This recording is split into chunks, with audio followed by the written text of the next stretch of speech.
We must not enable our offspring.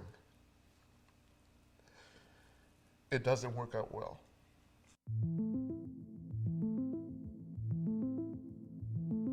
I lost my twin brother, Scott Zabrowski, to an accidental drug overdose in 2017. My addiction started probably about 8 to 9 years ago. I had to take responsibility for my own life. I had to finally put my foot down and say, I want to change. Scott and I are the babies of 5 children that my parents had. We're Army brats. We grew up with a very tough but loving family, a very close-knit family, went to Mass every Sunday, dinners together every night, had kind of your really Beaver Cleaver upbringing. I was one of those addicts that my family definitely showed tough love. Before I came into the program, my mother was, she was real important to me, but obviously she wasn't important to me enough for me to quit using drugs. But why did you send him back? They shot him. Enabling is really helping someone in such a way that rather than solving a problem, it makes it worse. Every day, every week, we get to talk to family members of those that are in our program. And one of our huge focuses that we have is rebuilding family. Research has shown that the #1 way to break the cycle of recidivism is to bring together the family and just really rebuild it. However, so often we see that same family unit is actually being destructive. He moved out to California to live the good life. My other brother lived out there. Scott was running gyms. He was thriving. He was doing great, but he wasn't. That's just it. On Facebook and social media, he looked like his life was a dream. He's good looking. He's driving a nice car. He's dating young women. But secretly, he was battling addiction still. He'd never stopped using drugs. On and off, he would stop and do well, and then he would lose a job and ask us for money, and we would all assist him. Then he'd do great again, get another job, lose that. We would all assist him once again. It was a rat race that we couldn't stop it. I went to high school when it was time for my brother to go. He didn't go. He would be out late. Mom and Dad never checked him, and they gave him money all the time. He never held a job that I can recall. The streets had taken him. He had started using drugs. He was talking slang like I've never heard before. We grew up in the same bedroom. And when I came back, it was like I didn't know who my brother was. We made every excuse in the book, and I say me and my mother were probably the worst. The other siblings helped him and wanted to help him. My father was very tough on him, being a military background. My dad wanted him to just better himself. I will say we were all ignorant on the subject. I did not understand what I was doing was wrong. I thought, he's my twin brother. He needs my help. I love him. I'm in a position to do so. I will do it. But it got to a point where it became very toxic, to a point where my mother and I were trading off sending money from Walmart to Walmart to send to him to hide it from either my husband or my father, so it didn't look like we were still supporting Scott. There's a note on my door. It said, Sergeant Young, please keep your music down during the day. I said, that makes no sense. I'm not here during the day. And my brother said, he should be at work. So the next day, I made an excuse and told my commanding officer that I need to leave the base and go home. I had to check on some things. So I get to the apartment. As soon as I pulled in the driveway, I could hear my speakers just loud with this rap music that I didn't listen to at the time. I go upstairs. I had an apartment upstairs, and I open the door, and there are 4 guys from Oakland, California, in my living room smoking dope with my brother. I can't have you doing this. You got to get your life together. Why are you using drugs? You got to change your life. You got to fix this. So I sent him home. I sent him on a Trailways bus 2 days later, which took him 5 days to get back to Richmond. There were times we would pay his rent. I remember I was paying his car insurance at times with USAA. They even thought I was his wife because I spoke to them more than he did. I did not consider this enabling. I considered this, my brother needs a little extra help, and I would like to do this, and so I kept doing it. And I think my biggest fear was if he asked for help and I said no and something happened to him, I couldn't live with the guilt the rest of my life. And so he would always say, if you don't send me money, I'm gonna have to resort to something I don't want to do. And in my head, I thought the worst, but I didn't know what that was, and I didn't want him to get to that level. So I would send him money. I would do anything that he asked for fear of something happening, and I was responsible for it. Time for him to get out of jail. And I talked to Mom many times. At this point, I'm living in Louisiana at Barksdale Air Force Base. And I said, Mom, you can't let him come back. He's got to get his life straight. And she said, well, you know, we need to have him a place to go, and he needs to get better. He'll do better. So they let him come back to the house. He doesn't get a job. He doesn't work. He doesn't clean the house. Mom cooks him a meal every day, washes his clothes every week. And soon, he started using drugs again, and he started selling drugs out of the garage. Well, Dad got mad one night and went out to the garage and said, look, if you don't stop, you've got to get out of this house. Well, Todd picked up a bat to my father. He didn't swing it or hit at him, but he did. And Mom told me the next morning, because Daddy didn't want to tell me. I left Louisiana. I came back to Richmond, and I put him out the house. You can't come back. So I sat and talked with Mom and Dad, and they agreed this was a good thing, and thank you, and we're not gonna let him come back. It was the Friday before he passed, and he was asking me to send him money, Walmart to Walmart. That was our code, that I could send cash. And even when my mother would leave town with my father, she would leave cash in her nightstand, in her drawer, and say, Jill, make sure to send Scott money and check in with him at all times while I'm out of the country. And so I always did. And so this was a Friday. I was running late to go pick up my children from carpool, and Scott was rather...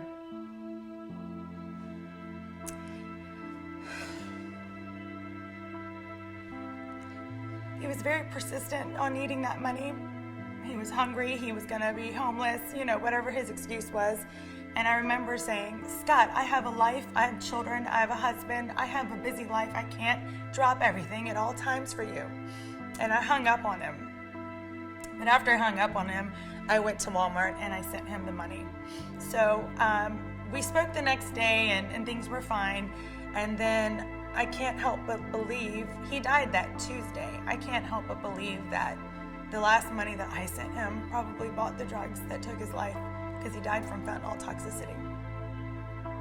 So there's a lot of guilt and there's a lot of pain associated with that, because I felt that I was sending him money, which I now know is the absolute wrong thing that I should have been doing. I just wanted to help my brother. He was struggling. I hated to see him in pain, and I wanted it to go away. I was talking to Mom, and I heard rap music in the background. And I said, who is playing that music? And she said, oh my God, I didn't tell you. Todd is back at the house. Now keep in mind, at this point it's a month later, but within 2 weeks of me going back to Louisiana, they let him back in the house. He said, oh please, I just need help. I need to stay somewhere, and please help me. So they let him come back again. They started cooking for him. They started washing his clothes and giving him money. The whole cycle started again.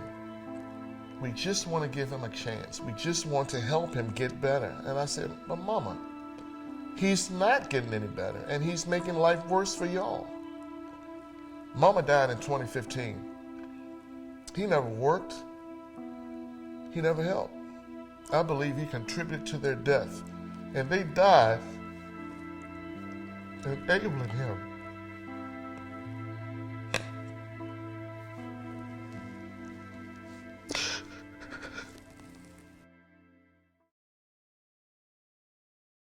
Some things that a family member can really look at to see, are they in the midst of enabling, is, are you doing for your loved one something that they can do for themselves? For somebody who is stuck in that cycle of addiction and incarceration and crime in the streets and the lifestyle, you cannot do for them what they can do for themselves. As soon as you do, they are going to stop trying. They can do it. Despite what you might think, despite what you might tell them or tell yourself, they can do it. They could go out in the freezing cold, in a blizzard, in an earthquake, in a hurricane to get high. to get their drug. They can do what it takes to recover. This was the September before Scott passed, and I remember my husband and my 2 children, we were at the beach, and Scott was calling me very early. He had wrecked his car. He was impaired while driving. It was 7 o'clock in the morning, California time, and I'm talking to the head mechanic at Firestone who has his car, and I'm trying to see how much the damage is, what happened, and I'll never forget it. He says to me, you know, your brother's an addict. And I was very defensive, and I feel guilty to this day about this gentleman, the way I spoke to him and treated him. And I said, what is your job there? Very rudely. And he said, I'm a head mechanic. And I said, just fix his car, please. And he said, ma'am, this is LA. We see it all day long. Your brother's a full-blown addict. It's 7 o'clock in the morning. He's high as a kite. And I'm talking to his sister in Virginia who's paying for his vehicle. And I said, please repair his car. Thank you. And I hung up on him. I have that man's voicemail still on my cell phone today. More than 4.5 years later, because I don't have the heart to delete it, because he was trying to warn me that what I was doing was not helping my twin brother, that I was enabling him, and I made every excuse in the book for why he was not battling addiction, that he was just having a rough night. And it haunts me every day. Every day I think about that gentleman. At first, that's hard in addiction when the people who you love and care about and who you know love and care about you, they don't show up when you call. They don't answer the phone. They don't, because basically they're creating that distance because I was living my life in a reckless manner. I think in the long run that helped me because I had to get to a point in my life where I was at a rock bottom.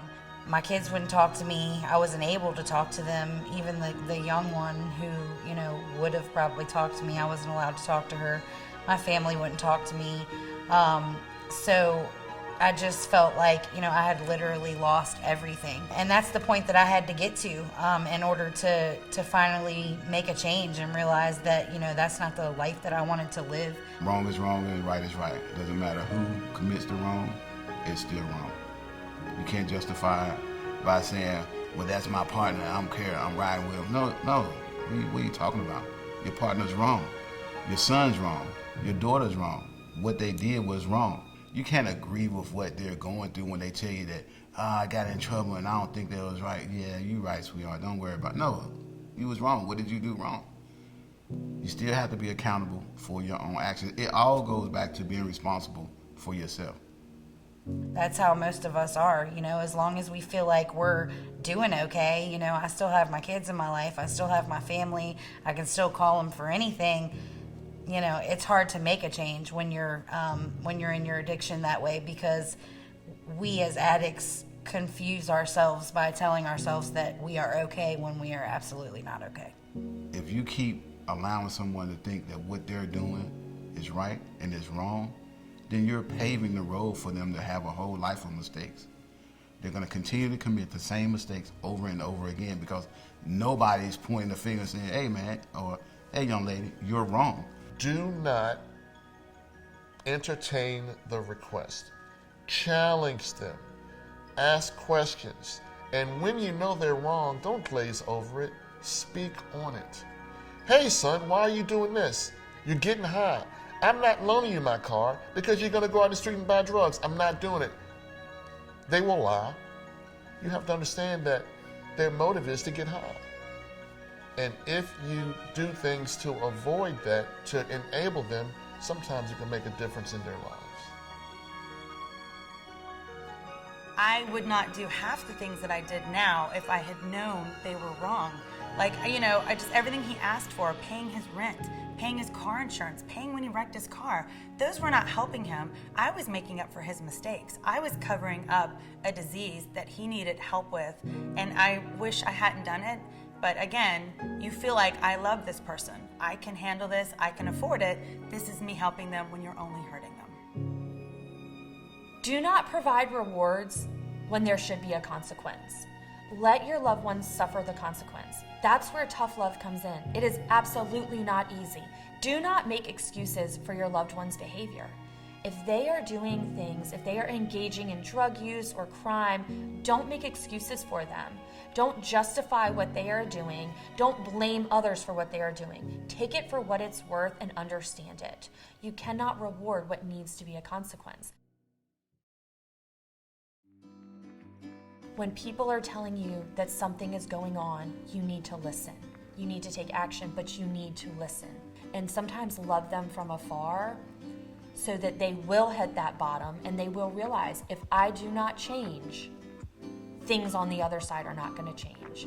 My parents are not going to have me for Christmas. My children are not going to talk to me. But they must come to that realization. I have all of my family back in my life, and they're very supportive, and they always answer the phone. And, as long as I'm doing the right thing, they're always there. But I also know in the back of my mind that if I ever slip, that relationship is gone. My mind was already set that however I was living was not the right way. I used to get high and I used to watch people go by me that lived a normal life. And I would say, wow, what is it that I'm doing wrong, or when is it that I'm gonna get it together so that I can live a normal life like everybody else? Once you're an addict and you're getting high, you're not in a positive environment. You're not in what is called the real world. You're in a whole nother sector. And that sector is involved with everything that you do that is negative. Everything I did was wrong. I wish I could go back and change a lot of the things, and I do realize sending money to someone is not helping them. You're just giving them access to money. I know he was isolated a lot. He was by himself a lot. I know that was the wrong thing for him to do. I know having support, having someone there, having someone guiding them through this is critical. It's imperative. But there's a lot of things, shoulda, coulda, woulda, that I cannot go back and do. But I can only hope that his story helps others not make the same mistakes that my family made, so the outcome will be different for your loved one.